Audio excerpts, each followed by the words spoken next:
নিজের ঘরের দরজা থেকে মুখটা বের করে একবার চারপাশটা দেখে নিল শ্যামল।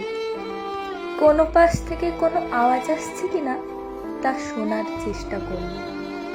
না, কোনো আওয়াজ আসছে না।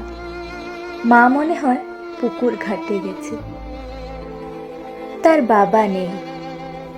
আজ অনেক বছর হলো তাদেরকে ছেড়ে অন্য লোকে পাড়ি দিয়েছেন।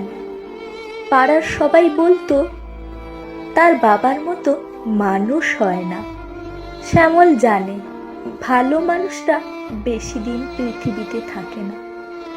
সেও নিঃস্বার্থভাবে পায়েলকে ভালোবেসেছিল।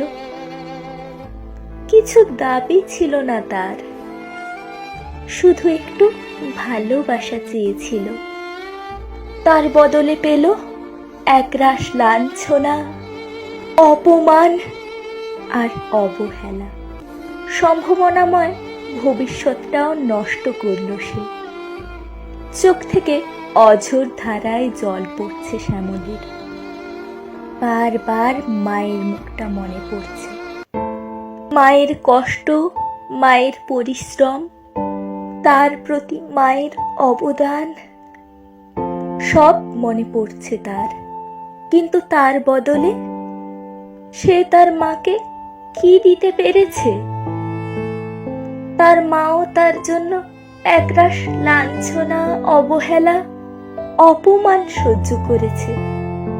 একবার পেছন ঘুরে ঘরের মধ্যে দেখলো শ্যামল কড়িকাঠ দিয়ে মায়ের একটা শাড়ি দিয়ে বানানো হাঁসটা ঝুলছে। ঠিক তার নিচে একটা টুল রাখা আছে। একবার সে ভাবলো সে যা করতে যাচ্ছে তা ভুল। মা অনেক কষ্ট করে তাকে লেখাপড়া শেখাচ্ছে। লোকের বাড়ি চেয়ে চিনতে নিজে হাড় ভাঙা খাটুনি খেটে তার মা তাকে পড়াশোনা করিয়েছে এতদিন।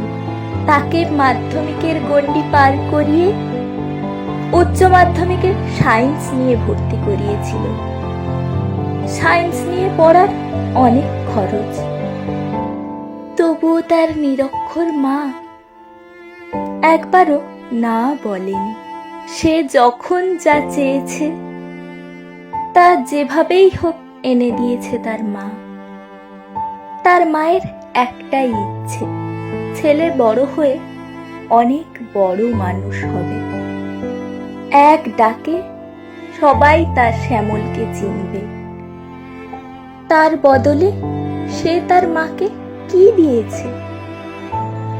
কিছুই দিতে পারেনি। আবার দু চোখ বেয়ে জলের ধারা নামতে লাগলো শ্যামলের। সে না থাকলে তার মাকে এত পরিশ্রম, এত কষ্ট কোনো কিছুই সহ্য করতে হবে না। মনকে শক্ত করল শ্যামল। ঘরে ঢুকে খিলটা আটকে দিল ভেতর থেকে। আস্তে আস্তে একটু আগে লেখা চিঠিটা একটা বইয়ের মাঝে ঢুকিয়ে দিল। দৃঢ় পদক্ষেপে টুলটার দিকে এগিয়ে গেল শ্যামল। জানালাতে তার মায়ের ছেঁড়া কাপড় দিয়ে শ্যামল নিজের হাতের বানানো পর্দাটার ফাঁক দিয়ে শেষ বিকেলের রোদ্দুর ঘরের মধ্যে এসে পড়েছে।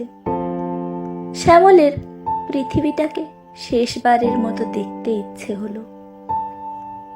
এগিয়ে গেল জানালার দিকে। ছেঁড়া কাপড়ের পর্দা সরিয়ে দিয়ে জানালাটা হাট করে খুলে দিল। তারপর এগিয়ে গেল উপর থেকে ঝুলতে থাকা ফাঁসটার দিকে। গলায় ফাঁসটা লাগিয়ে দিল। শেষবারের জন্য মায়ের মুখটা মনে পড়ল। সাথে মনে পড়ল হেডমাস্টার মশাইয়ের বলা শেষ কথাগুলো।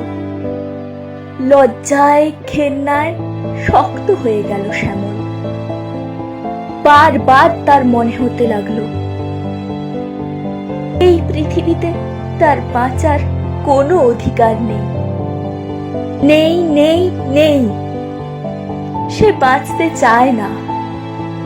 হঠাৎই একটা চাপা আর্তনাদ করে পায়ের নিচ থেকে টুলটা সরিয়ে দিল শ্যামল।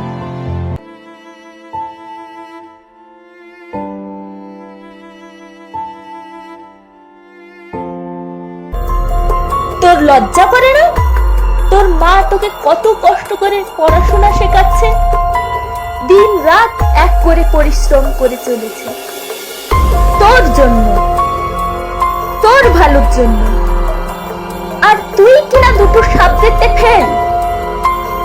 তোকে অনেক আগেই সাবধান করেছিলাম, শ্যামল পড়াশোনা ছাড়া অন্যদিকে মন দিস না। আর তুই কিনা গিয়ে পড়লি মেয়ের খপ্পরে। জানিস পায়েল কত পেয়েছে? 4টেতে লেটার পেয়েছে, আর তুই 2টোতে ফেল। তার কোনো ক্ষতি হলো কি? হলো তোর। মাধ্যমিকে এত ভালো রেজাল্ট করার পর এই রেজাল্ট উচ্চ মাধ্যমিকে হয় কি করে? কেরিয়ার বলে একটা জিনিস আছে তো, তা তুই জানিস তো? না সেটাও ভুলে মেরে দিয়েছিস। নিজের কথা না ভাবিস, মায়ের কথাটা তো ভাব। যা, বেরিয়ে যা আমার চোখের সামনে থেকে। এই বলে হেড স্যার মুখের উপর মার্কশিটটা ছুঁড়ে দিলেন। শ্যামল লজ্জায় মুখ তুলতেই পারল না। তার মনে হতে লাগলো তার পায়ের তলার মাটি যেন সরে যাচ্ছে, ধীরে ধীরে পৃথিবী দ্বিখণ্ডিত হয়ে যাচ্ছে, আর সে হাজার হাজার বছরের গলিত লাভার মধ্যে ডুবে যাচ্ছে। বেঁচে ফেরার কোনো রাস্তা নেই, মৃত্যুই একমাত্র পথ। মৃত্যু যেন তাকে হাতছানি দিয়ে ডাকছে। মাথা হেঁট করে হেড স্যারের রুম থেকে বেরিয়ে এলো শ্যামল।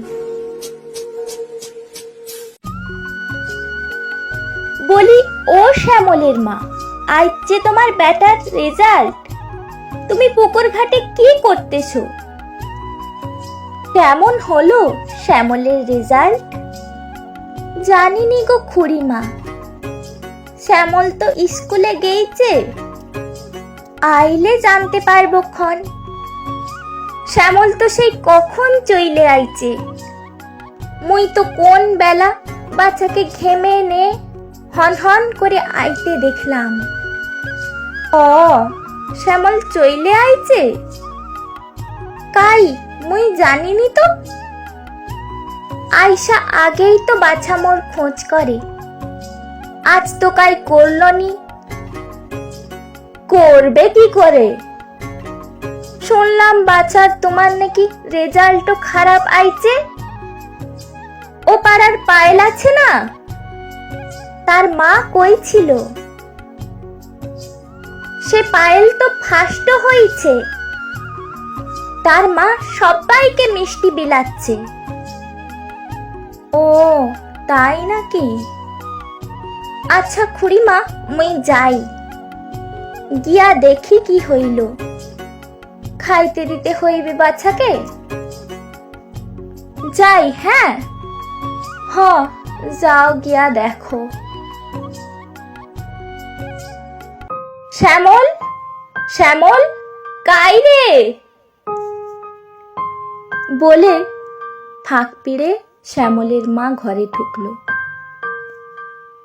এপাশ ওপাশ দেখে যখন কোথাও শ্যামলকে দেখতে পেলেন না তিনি, তখন একটা অজানা ভয় ঘিরে ধরল তেনাকে।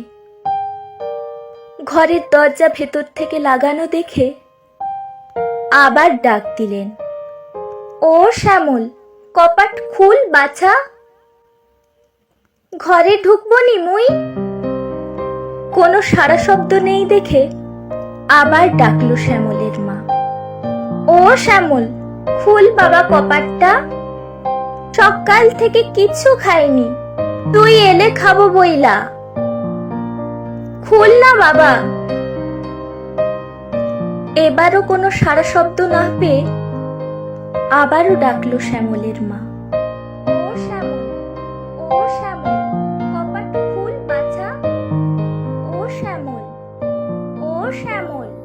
এভাবেই বারবার ডাকলো, ডাকতেই থাকলো। কেউ সাড়া দিল না ভেতর থেকে। এভাবেই সম্ভাবনাময় তরুণ প্রাণগুলো ছোট্ট ভুলে আর অতিরিক্ত আবেগের কারণে অকালেই ঝরে যায়। তারা ভাবে মৃত্যুই বুঝি জীবনের শেষ, আর মুক্তিও বটে।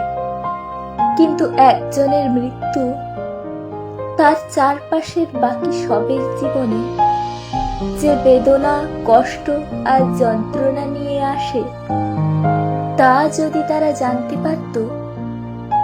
জীবন অনেক বড়, চড়াই উতরাই, ওঠানামা সবই থাকবে তার সাথে। লড়াই করে জীবন যুদ্ধে জয়ী হতে হয়। যারা জীবনে এগিয়েছে, বড় কিছু হয়েছে, তারা সবাই এই লড়াইটা লড়েছে, তবেই এগিয়েছে। হাল ছেড়ো না বন্ধু।